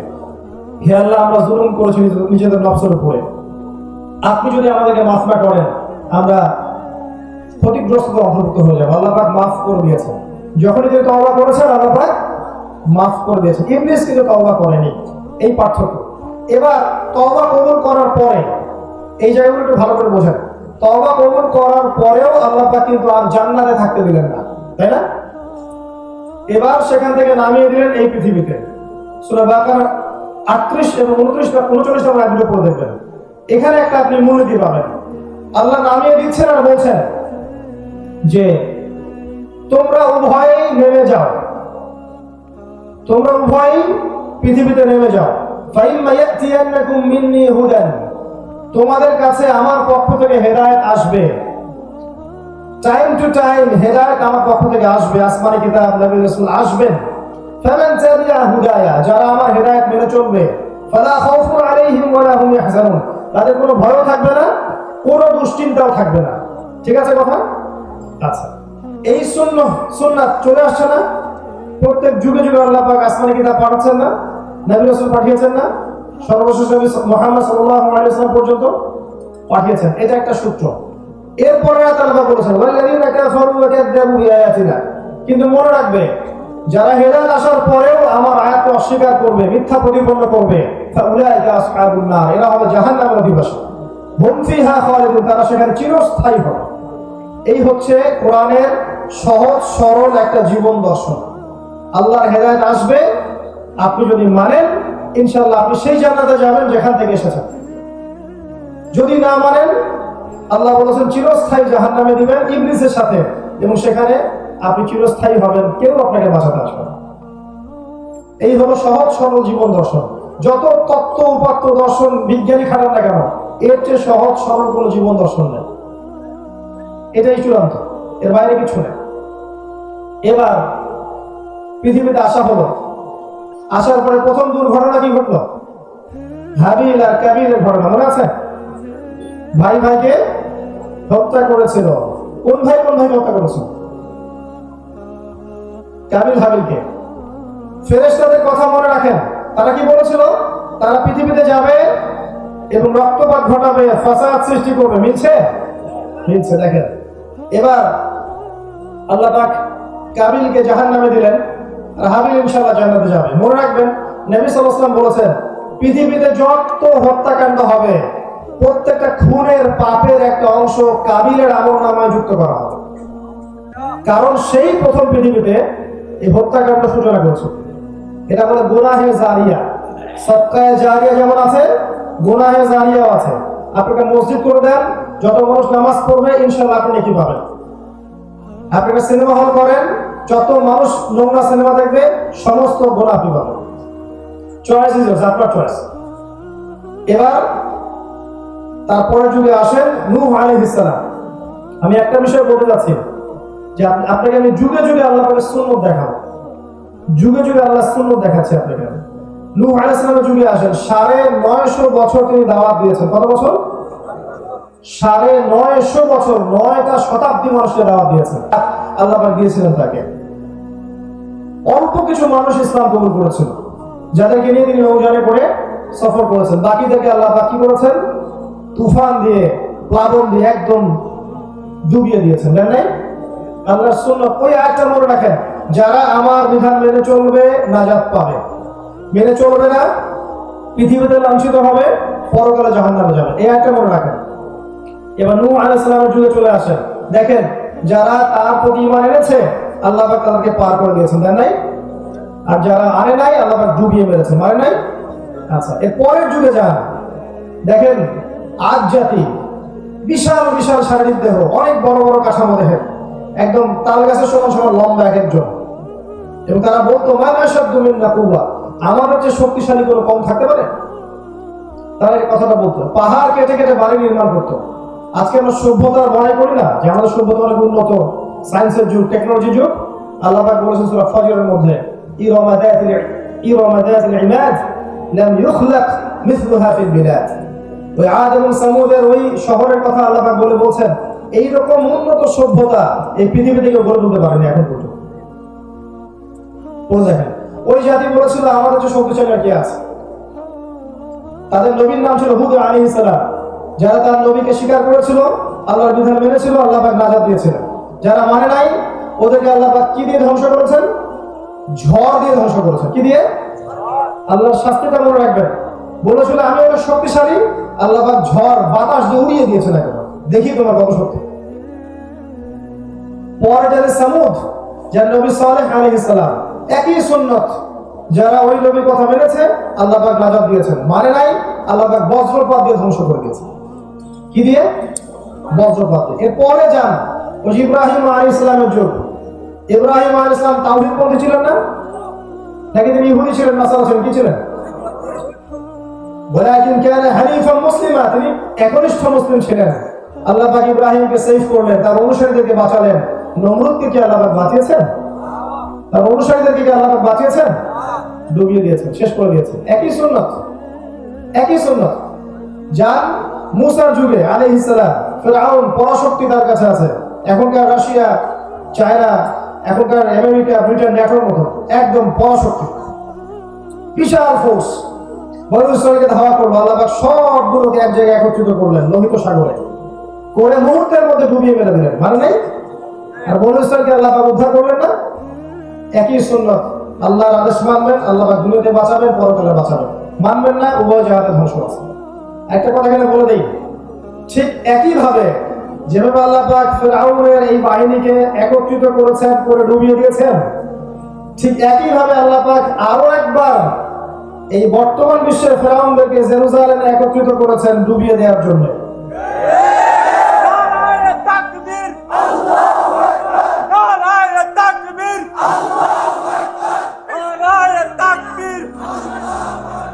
আল্লাহ পাক এমনি এমনি করেনি এটা, তারা আস্তে আস্তে আরো উন্নতি করবে। বিগত 70 বছর আগে তাদের কোনো রাষ্ট্র ছিল না, তাদের থাকার জায়গা ছিল না। 1914 সালে যখন প্রথম বিশ্বযুদ্ধের ঘটনাগুলো ঘটছে এবং অটোমান এম্পায়ার টার্কিশরা যখন পরাজিত হলো, এরপর তারা ওই জেরুজালেমে ঢোকার সুযোগ পেয়েছে। এর আগে 2000 বছর পর্যন্ত ওরা জেরুজালেমে ঢুকতে পারে নাই। সেখানে গিয়ে মুসলিম মা বোনদের ইজ্জত নষ্ট করেছে, ভাইদেরকে হত্যা করেছে, বসতি নির্মাণ করে সেখানে কলোনাইজ করেছে তাদেরকে। এরপরে 14 থেকে 47 সাল পর্যন্ত আরো শক্তিশালী হয়েছে এবং ওই পশ্চিমাদের হাত ধরে তারা আবারও উন্নতি করা শুরু করেছে। আস্তে আস্তে আয়তন বাড়িয়েছে, আয়তন বাড়িয়েছে, অর্থনৈতিক সমৃদ্ধি করেছে, সমরাষ্ট্র সমৃদ্ধি করেছে, ফোর্স তৈরি করেছে, পুরো ওয়ার্ল্ডকে তারা ডমিনেট করছে এখন। এবং 47 থেকে 2022 এই সালগুলো পর্যন্ত আরবদের কলিজার উপর বসেই তাদের সাথে ব্যাক টু ব্যাক অনেকগুলো যুদ্ধে তারা জয়লাভ করেছে। তারা বিশ্বের ব্যাংকিং সিস্টেম, পলিটিক্যাল সিস্টেম থেকে শুরু করে মিডিয়া, প্রযুক্তি, অস্ত্র, সমরাস্ত্র, এভরি সিঙ্গেল সেক্টর করে নিয়ন্ত্রণ করেছে এখন। সামনে আরো করবে। কারণ কি জানেন, এই বিগত 100 বছরে আমরা কি করেছিলাম জানেন? আমরা খোরমা জিলাপি খেয়েছি। আমরা জিলাপি, খোরমার হালুয়া খাওয়াতে বেশি ব্যস্ত ছিলাম, আর আমাদের আপোষের অভ্যন্তরীণ ট্রোন করে বেশি ব্যস্ত ছিলাম। তুমি অমুক আর তুমি তমুক, তুমি সহিহ তুমি সহিহ, তুমি ভালো তুমি মন্দ, এই গীবত তহমতের সংস্কৃতি, আপোষে হিংসা বিদ্বেষের সংস্কৃতি, এগুলো করে করে আমরা সময় নষ্ট করেছি। এই সুযোগে তারা রাইজ করে ফেলেছে, এমন একটা জায়গায় ইসরায়েল চলে গেছে যে আপনি তাকে এখন ডমিনেট করতে পারবেন না, পারবেন না, এত সহজ না। আল্লাহ পাক তার রাসূলের মাধ্যমে জানিয়েছেন এটা আমাদেরকে যে ওই জিউসরাই মাসিহুদ দাজ্জালকে ফলো করবে। কাকে ফলো করবে? ইস্পাহানের 70,000 ইহুদিও তাকে ফলো করবে। এটা হাদিসের পাতায় লেখা আছে যে দাজ্জাল যখন বের হবে মানুষের রূপে, বের হয়ে সে সারা বিশ্ব শাসন করবে, তখন জিউসরা ওকে ফলো করবে। এরপর আল্লাহ পাক এই মাসিহুদ দাজ্জালকে হত্যা করানোর জন্য ঈসা আলাইহিস সালামকে আবারও পাঠাবেন। এই ঈসা আলাইহিস সালামের হাতে তার নিহত হওয়ার লেখা আছে। তার আগ পর্যন্ত একে মারতে পারবেন না। কোথায় লেখা আছে? প্যালেস্টাইনের বাবেলুক নামে একটা জায়গা আছে, এখানে সে নিহত হবে, এটা বলে দেওয়া আছে হাদিসের মধ্যে। ও এই যে বিগত 70 বছরে যে উন্নতি করেছে, রাইজ করেছে, এটা আমাদের গাফলতির ফল। মনিটরি সিস্টেম থেকে শুরু করে আরবদের তেল, ওদের বাণিজ্য, ওদের ফাইন্যান্স, ওদের মিডিয়া, ওদের প্রযুক্তি, সংস্কৃতি, ওদের মনিটরি সিস্টেম, পেট্রোল ডলার, সবকিছু নিয়ন্ত্রণ করে ফেলেছে। আমরা জিলাপি খাচ্ছিলাম, খোরমা খাচ্ছিলাম, আর আপোষে মারামারি করছিলাম। তবে এতটুকু এনশিওর করতে চাই, হতাশ হবেন না, এতটুকু এনশিওর করতে চাই আল্লাহ যেভাবে ফেরাউনের দলকে লোহিত সাগরে একত্রিত করেছিলেন, ঠিক একই সুন্নাহ আল্লাহ সেখানে করছেন। এমন একটা হাদিস আছে, লা তুকাতিলুনাল ইয়াহুদ, আল্লাহ পাক বলেছেন, আল্লাহ রাসূল সাল্লাল্লাহু আলাইহি ওয়াসাল্লাম বলেছেন, শেষ জামানা যখন আসবে, এটা কত সাল আসবে আমি জানি না, সাল জিজ্ঞেস করবেন না, আসবে একসময়, আল্লাহ ভালো জানেন কবে আসবে, তখন আমরা থাকবো কিনা আমরা জানি না। তো ওই জামানায় লা তুকাতিলুনাল ইয়াহুদ, তোমরা অবশ্যই ইহুদদের সাথে যুদ্ধ করবে। এমনকি যদি কোন ইহুদের সৈন্য পাথরের পিছনে লুকায়, ওই পাথর কথা বলা শুরু করবে, ইয়া মুসলিম, হে মুসলিম, ইন্না ওয়ারা আল ইয়াহুদ, আমার পিছনে ইহুদি আছে, তাআল ফাকতুল, আসো তাকে হত্যা করো। এই কথা এটা হতে যাচ্ছে। বিশ্ব আরো শতাব্দীর পর শতাব্দী জুড়ে এভাবেই থাকবে এমন নয়, এই বিশ্বটা ধ্বংসের দিকে যাচ্ছে। আপনাকে পশ্চিমারা বোঝাবে এখন পৃথিবীতে আছেন, কয়েকদিন পর চাঁদে থাকবেন, তারপর মঙ্গলে থাকবেন, তারপর ওখানে থাকবেন, এটা বুঝাবে। আসলে এগুলো বোগাস, এগুলো সঠিক নয়, বরং কিয়ামত হবে এটাই সঠিক। দিন দিন টাইম শেষ হয়ে যাবে এবং কিয়ামত হবে এটাই সঠিক। ওদেরকে একত্রিত করে যখন ধ্বংস করা হবে, তারপর ঈসা ইবনে মারইয়াম, ঈসা আলাইহিস সালাম ওই জেরুজালেম থেকেই পুরো বিশ্বব্যাপী ইসলামের খেলাফা কায়েম করবে। তখন এরকম বিভক্তগুলো থাকবে না ইনশাআল্লাহ, উম্মাহ ঐক্যবদ্ধ থাকবে ইনশাআল্লাহ, এবং দেখবেন নিবেদিত করা মুসলিমরা তখন জীবিত থাকবে ইনশাআল্লাহ। আল্লাহ পাক আগাছা থেকে পরিষ্কার করে ফেলবে ইনশাআল্লাহ, এবং তিনি 40 বছর পর্যন্ত এই ওয়ার্ল্ড ওয়াইড ইসলামী খেলাফা বাস্তবায়িত রাখবেন। এরপরে মানুষ আবারও খারাপ হওয়া শুরু করবে, হাদিস এসেছে, এরপর মানুষ এমন ভাবে খারাপ হওয়া শুরু করবে যে রাস্তায় দাঁড়িয়ে দাঁড়িয়ে জেনা করবে, এবং ওদের সামনে একদিন পশ্চিম দিক থেকে সূর্য ওঠে, এই পৃথিবী ধ্বংস হয়ে যাবে, পৃথিবী তার ধ্বংসের দিকে যাচ্ছে। তবে একটা বিষয় আমি মনে করি যেটা হতে পারে সামনে, যে কয়েকদিন পর দেখবেন রাশিয়া বলবে ওই গ্রহটা আমার, আমেরিকা বলবে না ওই গ্রহটা আমার, চায়না বলবে ওই গ্রহ আমার, ন্যাটো বলবে ওই গ্রহ আমার। স্টার ওয়ার, গ্রহ নিয়েও দেখবেন ঝগড়া লাগবে কয়েকদিন পর, এবং মহাকাশ বাহিনী তারা গঠন করেছে অলরেডি, মহাকাশে যুদ্ধ করবে। ফিতনাময় বিশ্ব, আমি ওইদিকে পরে যাবো, আগে জায়গাটা শেষ করে নিই। আমি দেখাচ্ছি যে আপনাকে প্রত্যেক যুগে যুগে, এই যে নূহ থেকে শুরু করে, নূহ, আদ, সামুদ, ইব্রাহিম, মূসা, ঈসা, মুহাম্মদ সাল্লাল্লাহু আলাইহি ওয়াসাল্লাম, প্রত্যেক যুগের আল্লাহর একটাই সুন্নত যে আপনি আমি যদি আল্লাহর বিধান মেনে চলি, আনুগত্য করি, আল্লাহ পাক দুনিয়াতে আমাদেরকে সফল করবেন, নাজাত দিবেন, পরকালেও ইনশাআল্লাহ জান্নাত দিবেন। যদি প্রত্যেক যুগে যুগে হেদায়েত আসার পরেও, দিনের কথা কান পর্যন্ত আসার পরেও আমরা অজ্ঞ থাকি, মূল্যায়ন না করি, আল্লাহর অবাধ্য হই, রাসূলের অবাধ্য হই, কোনো সন্দেহ নেই আল্লাহ পাক দুনিয়াতেও আমাদেরকে ছাড়বেন না, পরকালেও আমাদেরকে ছাড়বেন না ইনশাআল্লাহ। এটাই চিরায়ত সুন্নাত।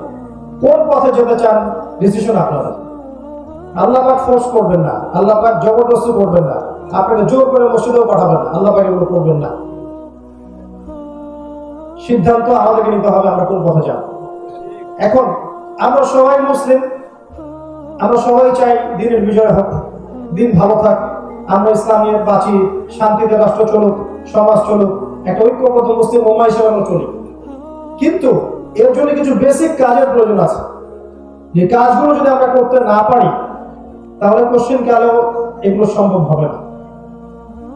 এর প্রথম কাজটা হচ্ছে পড়াশোনা করা, জ্ঞান অর্জন করা। জেনারেল লাইনেই পড়েন, মাদ্রাসা লাইনেই পড়েন, আপনাকে জ্ঞান অর্জন অবশ্যই করতে হবে। ইসলামিক কিছু সাবজেক্ট আপনাকে পড়তেই হবে। আল কোরআন, আরবি ভাষা, কোরআনের তাফসীর বা অনুবাদ, হাদিসের বইগুলো, ইসলামের ইতিহাস, ফিকহ, ইসলামের অর্থনীতি, রাসূলের জীবনী, ইসলামের এই যে জিওপলিটিক্যাল বিষয়গুলো, এই বিষয়গুলো আপনাকে পড়তে হবে। যেখানেই পড়েন আপনাকে পড়তেই হবে, না হলে আপনি দুই চোখ দিয়ে ওয়ার্ল্ডকে দেখতে পারবেন না, অজ্ঞ থেকে যাবেন। শেকড় থেকে কাজের প্রয়োজন। আমি বারবার একটা কথা বলি, এক রাতের মাহফিলের নাম দিন ইসলাম নয়। 365 দিন আপনাকে আল্লাহর আনুগত্য করতে হবে, এর নাম দিন ইসলাম। শুধু সালাত পড়লাম এর নামই দিন ইসলাম নয়। রিজিকটা হালাল হতে হবে, এর নাম দিন ইসলাম। দান সদকা করছেন নফল, শুধু এটাই দিন ইসলাম নয়। মাহফিলে টাকা দিচ্ছেন, এটাই দিন ইসলাম নয়। আপনার উপর ফরজ যাকাতটা দিতে হবে, এর নাম দিন ইসলাম। দিনের অনেক ব্যাপার আছে। আমরা কি করতে চাই জানেন? যেটা ভালো লাগে, যেটা আমাদের জন্য সহজ, ওইটুকু করি, যেটা কঠিন মনে হয় সেটা করতে চাই। এভাবে নয়। আল্লাহ কোরআনে বলেছেন, এই বইয়ের সূরা বাকারার 85 এবং 86 নম্বর আয়াতে আছে, আল্লাহ বলেছেন, আফাতুমিনুনা বিবা'দিল কিতাব ওয়া তাকফুরুনা বিবা'দ। তোমরা কি কোরআনের কিছু অংশ মানো আর কিছু অংশকে মানো না? ফামা জাযাউ মান ইয়াফআলু যালিক ইল্লা খিzyun ফিল হায়াতিদ দুনিয়া।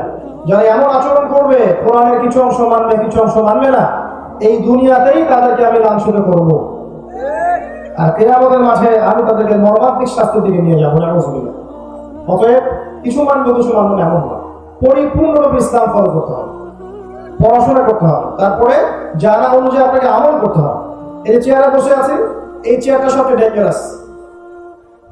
যারা এই চেয়ারগুলোতে বসে তারা সবচেয়ে ঝুঁকির মধ্যে আছে।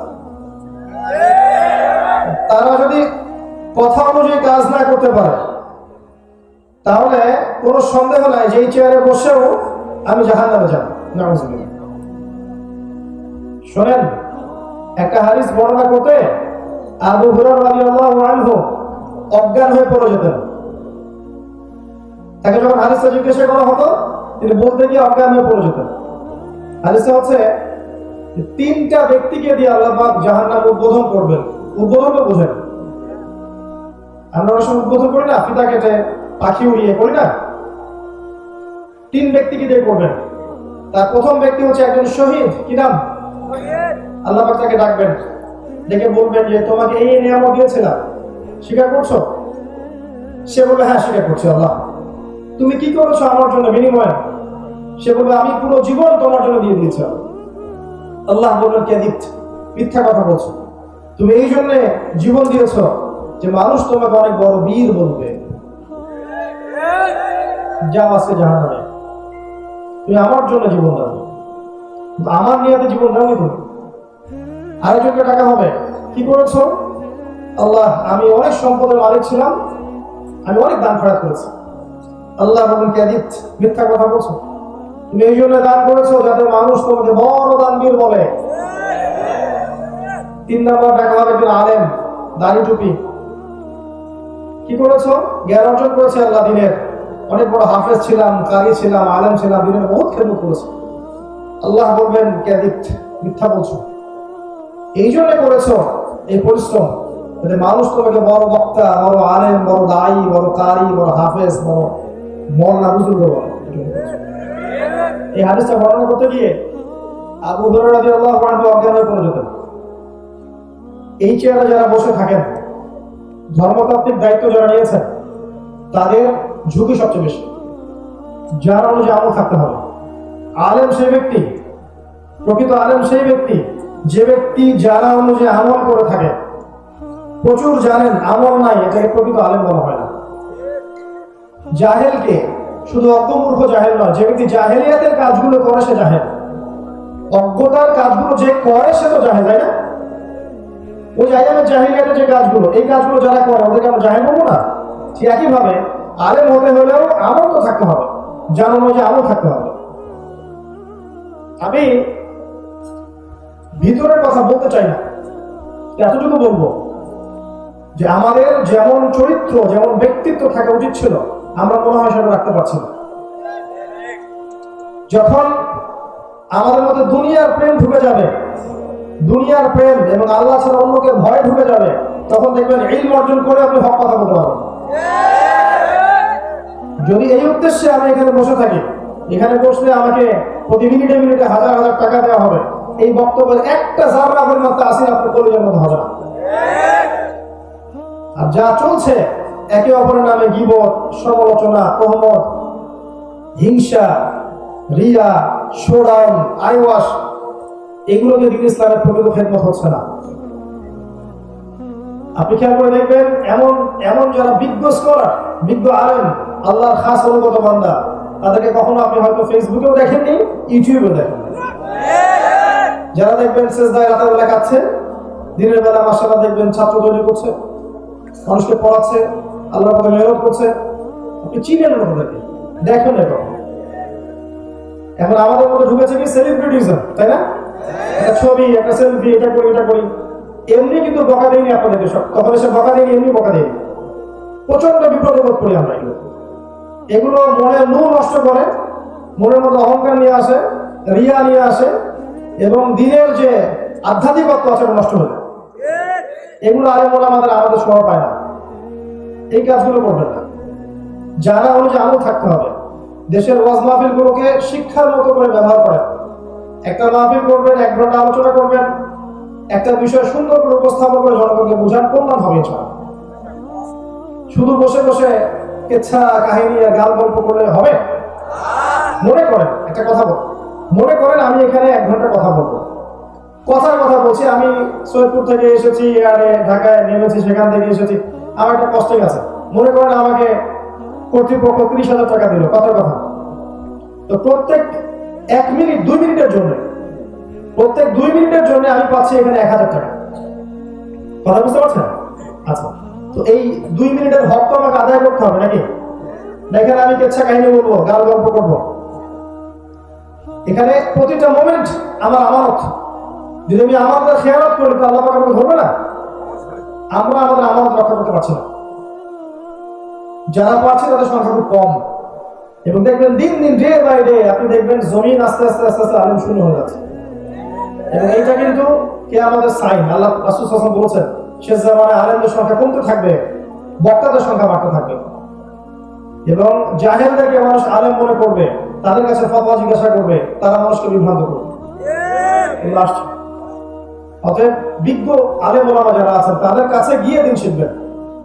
আমরা বড়জোর আপনাকে সঠিক একটা দিক নির্দেশনা দিতে পারি, এটা হালাল, এটা হারাম, এটা করে, এটা করেন না, আল্লাহর দিকে চলেন, সুদ খায় না, যেগুলো মুহকামাত, এগুলো আমরা বলতে পারি। কিন্তু মুতাশাবিহাত, ব্যাখ্যার অবকাশ রাখে যেগুলো, সেগুলো আপনাদের ওলামায়ে কেরামের সোহবতে গিয়েই শিখতে হবে। ইউটিউবিং করে, ফেসবুক করে, গুগল করে আপনি সব পাবেন না। আলেম ওলামার সোহবতে গিয়ে পড়তে হবে।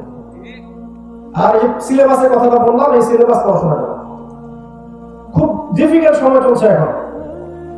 এই যে অনলাইনের যুগ, ইহুদি খ্রিস্টানের মাধ্যমে এগুলো, কিন্তু ইহুদি খ্রিস্টানের প্ল্যাটফর্ম, এই প্ল্যাটফর্মগুলো ডেঞ্জারাস। একটা কথা বলবেন, দেখবেন কথার আগাও নাই, লেজও নাই, মাঝখানে অংশটুকু আছে, একটা ট্রাম লাইন দেওয়া আছে, যার সাথে বক্তব্যের আলোচনা কোনোই নেই।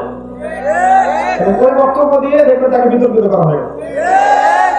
এই করে তো অনেক আলেমের ক্ষতি করা হয়েছে। এবং ওই আলেমদের জায়গা কিন্তু আপনারা পূরণ করতে পারবেন না, পারবেন? পারবেন না।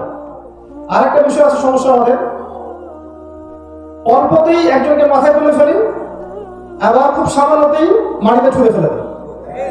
আমাদের জাতিগত সমস্যা আছে, আরো সমস্যা আছে। অতি উৎসাহ দেখায়, অতি আবেগ দেখায়।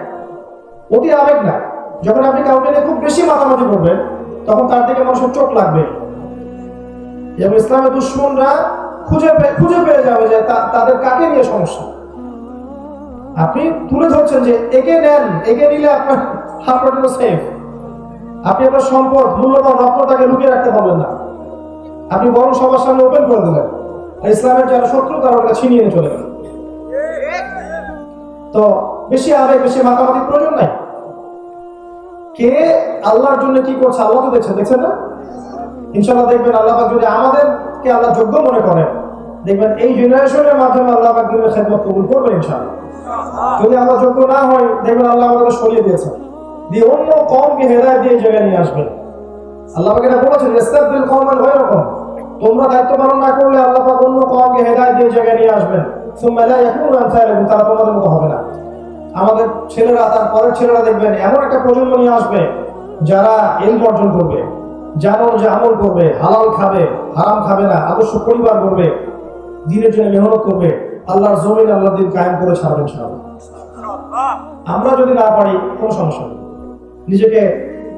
নিজের উপর বার্ডেন করে নেবেন না। যতটুকু আল্লাহ পাক দিয়েছেন আপনাকে, মেধা, অর্থ সম্পদ, জ্ঞান, কথা বলার ক্ষমতা, লেখার ক্ষমতা, এইটাকে দিনের জন্য কাজে লাগে। পড়াশোনা করেন, প্রচুর পড়াশোনা করেন। এখনকার যুব সমাজের অন্যতম একটা সমস্যা যে পড়তে চায় না। আমি এখানে 2 ঘন্টা আলোচনা করলে আমি জানি 2 ঘন্টা আপনারা এটা শুনবেন। 2টা ঘন্টা সবার হাতে একটা একটা করে বই দিয়ে দিই, দিয়ে বলি 2 ঘন্টা আমার একটা এক্সাম দিব, আর দেখবেন যে 10টা 20টা লোক বসে আছে, বাকি বলে বাদ চলে গেছে। পড়াশোনা করতে চায় না, বাস্তবতা। পড়াশোনা ছাড়া কোনো গতি নাই। এটা একটা বড় জিহাদ আপনার জন্য। এখন জ্ঞান দিয়ে আপনাকে যুদ্ধ করতে হবে, জ্ঞান দিয়ে যুদ্ধ করতে হবে। মুসলিমরা এত পিছিয়ে থাকবে কেন? আমাদেরকে সব দিকে এগিয়ে যেতে হবে। একটা মাদ্রাসার আলেম ইংরেজিতে বক্তব্য দিতে পারবেন এমন যোগ্যতা তাকে অর্জন করতে হবে। একটা জেনারেল শিক্ষিত ছেলেকেও এমন কোরআনের জ্ঞান অর্জন করতে হবে যে আপনিও ইউনিভার্সিটি ক্লাসে কোরআন পড়াবেন ইনশাআল্লাহ। এগুলো করতে হবে, একটা সমন্বয় দরকার। খেয়াল করে দেখেন, মাদ্রাসা যারা পড়ছেন মাশাআল্লাহ অনেকদিন ধরে অনেক সাবজেক্ট পড়েছেন, কিন্তু দেখবেন ইংরেজি, ম্যাথামেটিক্স, সায়েন্স, আপনার যে political science, Jio politics, history, এই সাবজেক্টগুলো তারা কিন্তু ছুঁয়ে দেখছেন না, বা পড়লে খুব সামান্য, এটা যথেষ্ট নয়। আবার যারা দেখবেন এই জেনারেল লাইনে পড়ছি আমরা মাশাআল্লাহ সায়েন্সে পড়ছি, আর্টসে পড়ছি, কমার্সে পড়ছি, বিবিএ, এমবিএ সব পড়ছি, কিন্তু দেখবেন ওযুর ফরজ কয়টা বলতে পারি। এই দ্বিচারিতা থাকলে সমস্যা আছে। এমন সিস্টেম নেন, এমন সিলেবাস নিয়ে আসেন যে সিলেবাসের মধ্যে সব সাবজেক্ট আপনি লঞ্চ করতে পারেন। আপনি যদি নাও পারেন, পরবর্তী যে ছেলে মেয়েগুলো আছে ওদের জন্য স্কুল করে তোলেন, মাদ্রাসা করেন, কলেজ করেন, এমন সিলেবাস দেন যাতে আমাদের বাচ্চারা ওইটা পায় যেটা আমরা পাইনি। এই কথাটা আমি কেন বলতে পারলাম? বিকজ আমি মাদ্রাসায় ঢুকেছি, মাদ্রাসার সমস্যা দেখেছি, আর জেনারেল লাইনে তো পড়েছি বিশ্ববিদ্যালয় পর্যন্ত, এখানকার সমস্যা দেখেছি। আমি আপনাকে আপনার ভাষায় বোঝাতে পারলাম জিনিসটা। এই যে মাহফিল, শোনেন, যদি এমন সিস্টেম করতে পারেন রাষ্ট্র থেকে, কিরকম যে বিসিএস পরীক্ষা হয় না, এরকম পরীক্ষা হবে, সিলেবাস প্রণয়ন করে দেওয়া হবে, সিলেবাসে কোরআন থাকবে, হাদিস থাকবে, ফিকহ থাকবে, ইসলামিক হিস্ট্রি থাকবে, অর্থনীতি থাকবে, সব থাকবে। একই সাথে ইংরেজি, সায়েন্স, জিওপলিটিক্স, ইকোনমিক্স, এই সাবজেক্টগুলো থাকবে। একটা সুন্দর সাবজেক্টগুলোকে কেন্দ্র করে একটা সিলেবাস লঞ্চ করে বিসিএস স্টাইলে পরীক্ষা নেন, রিটেন নেন, আবার ভাই বানান, আবার রিটেন নেন, আবার ভাই বানান, ক্যাডার বের করি না, ক্যাডার, বিশেষ ক্যাডার বের করি না। এইভাবে আপনি সারা দেশে 100টা আলেম ক্যাডার বের করেন এবং রুল করে দেন এই 100টা আলেম সারা দেশব্যাপী দাওয়াতি কাজ করবে। কোনো মাহফিলে গিয়ে 1 টাকাও নিতে পারবে না, বরং তাদেরকে রাষ্ট্র থেকে ভাতা দিয়ে দেওয়া, গাড়ি দিয়ে দিব, আমি বাড়ি দিয়ে দিব, একটা সরকারি কর্মকর্তাকে যা দিই তাই দিয়ে দিব, এবং তাদের দেখবেন বক্তব্যের ভাষা হবে সেম, এবং সিলেবাস যেহেতু সেম, তারা বিভ্রান্তি ছড়াবে না। সুন্দর ইসলামী দাওয়াত সারা দেশ জুড়ে ছড়াবে ইনশাআল্লাহ। এবং এই চেয়ারে বসে ওই রামসাম যদুমণিতে বসে কথা বলতে পারবে না। এবং এই পরীক্ষাটা জেনারেল লাইনের এবং মাদ্রাসা সবার জন্য ওপেন করে দেন। যারা মাস্টার্স করেছে, যারা এদিকে দাওরা করেছে, সবার জন্য ওপেন করে দেন। তারপর দেখেন জ্ঞানের ক্ষেত্রে জেনারেলরা পিছিয়ে থাকবে না, ওরা উঠে আসবে। সিস্টেম লঞ্চ করতে হবে। এখানে দেখবেন এমন কিছু মাসমাবিল হয়েছে যেগুলো কমেডির মতো হয়েছে। আমি যে এটিএন তারপরে যমুনা অন্য কিছু চ্যানেলে দেখলাম, এক রিপোর্ট করেছে যে কমেডি এখানে বসে বসে যে কথাগুলো জনগণের সাথে বলেছে, হাসিয়েছে, রং তামাশা করেছে, ওগুলোকে কাট করে একটা রিপোর্ট করেছে। এগুলো দেখলে একটা সেকুলার মানুষ কি ইসলামের দিকে আগ্রহ পাবে? এগুলো দেখলে কি যারা একটু আধুনিক স্মার্ট মানুষ তারা কি এগুলো দেখলে ইসলামের সম্পর্কে খারাপ ধারণা জন্মাবে না? এগুলো যে দায়ী কে হলো তাহলে? আমি দায়ী, আপনিও দায়ী। আপনিও তাদেরকে ডেকে এনে ওয়াজ শুনলেন কেন?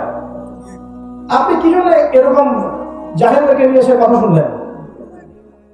একটা ওয়াজের লেকচারে বসলো, বসে একটা গান শোনালো, একটা ডিজের মতো রক সং করছে। আশ্চর্য বিষয়, মানে অবাক করার বিষয়। এটাকে দিনই মজলিস অন্য কিছু। এই জিনিসগুলো যদি চলতে থাকে তাহলে ডে বাই ডে দেখবেন ইসলাম সম্পর্কে কিছু মানুষের খারাপ ধারণা জন্মাবে। কিন্তু নবী সাল্লাল্লাহু আলাইহি ওয়াসাল্লামের কোন সাহাবী কি এমন করে দিন প্রচার করেছেন? মুসআব বিন উমাইর রাদিয়াল্লাহু আনহু এভাবে দিন প্রচার করেছেন? তাহলে আমরা যদি এই বিষয়টাকে ব্যবসার মতো করে না নিই এবং লোক দেখানোর বিষয়গুলোকে না নিই, এটাকে শুধু আল্লাহর জন্য দিন এই জমিনে দিনের প্রচার হবে এবং যুগোপযোগী ভাবে দিনটা মানুষের সামনে তুলে ধরতে হবে। এই উদ্দেশ্যে কাজ করতে হবে। আল্লাহ পাক তৌফিক এনায়েত করুন, আমিন। আমার কথায় কিছু মনে করবেন না, আমি কাউকে আঘাত করার জন্য কথা বলি। কিছু বিষয় আমি ফিল করে ভিতর থেকে জাস্ট শেয়ার করলাম। যদি এমন হতো কতই না ভালো হতো, এমন মনে হয়। কিন্তু আমার হাতে কোনো ক্ষমতা নেই, আছে কোনো ক্ষমতা নেই। তো যদি আল্লাহ পাক ঊর্ধ্বতন কর্তৃপক্ষদেরকে হেদায়েত দেন বা বুঝ দেন, হয়তো বা তারা এগুলো করতে পারে। আমরা দোয়া করে আল্লাহ পাক উপর থেকে নিচ পর্যন্ত সবাইকে হেদায়েত দান করেন। আমি কারো মাঝে কোনো বিভক্তি দেখি না। আমার কাছে মনে হয় সবাই মুসলিম, সবাই আমরা ভাই। সবার মাঝখানে ভালো কিছু আছে, আপনি পাবেন। কিছু খারাপ পাবেন, খারাপগুলো ছেড়ে দেন, ভালো করে নিয়ে থাকেন। আমরা সমালোচনায় বেশি পটু, যে খারাপটা বেশি চর্চা করতে পছন্দ করি। কেন? মানুষের মধ্যে ভালো কিছু নাই, আমরা ভালো কিছু বলতে চাই না। এই কারণেই আল্লাহ পাক আমাদের উপর আযাব দিয়ে দেন। এগুলো অনেক সময় দেখা যায় আমাদের উপর আযাব হয়ে আসে, আমরা বুঝতে পারি না। আল্লাহ বোঝার তৌফিক এনায়েত করুন, আমিন। আমি আলোচনা গুটিয়ে নিচ্ছি। তো আমি এতক্ষণ যে কথাগুলো বললাম, কোরআন থেকে আপনাকে একটা জিনিস বোঝাতে চাইলাম যে প্রত্যেক যুগে যুগে আল্লাহর সুন্নাত একই। এই যুগে আমরা কার উম্মত? মুহাম্মদ সাল্লাল্লাহু আলাইহি ওয়াসাল্লাম। এই উম্মত যখন পৃথিবীতে এসেছে, ওই আয়ামে জাহিলিয়াতেও শিরক ছিল, সুদ ছিল, জিনা ছিল, ব্যভিচার ছিল, গোত্রীয় হানাহানি ছিল, নারীর অবমাননা ছিল, অনেক জাহিলিয়াত ছিল।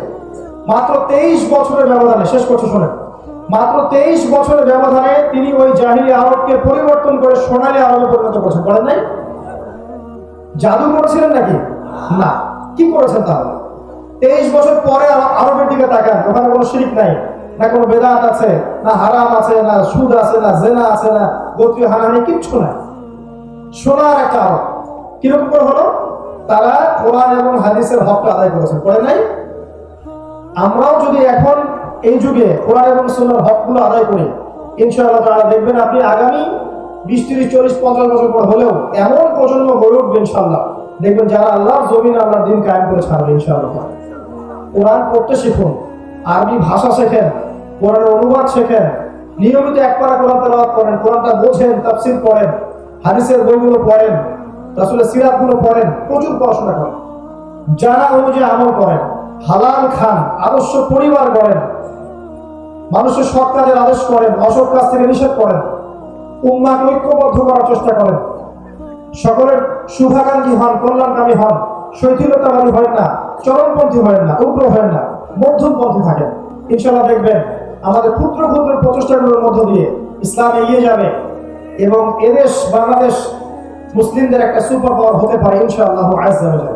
আল্লাহ পাক আমাদের সবাইকে এই বিষয়গুলো বোঝার তৌফিক এনায়েত করুন, আমিন। أقول قولي هذا أستغفر الله لي ولكم ولسائر المسلمين. بارك الله لنا ولكم بالآيات الحكيم إنه تعالى جواد كريم بر رؤوف رحيم.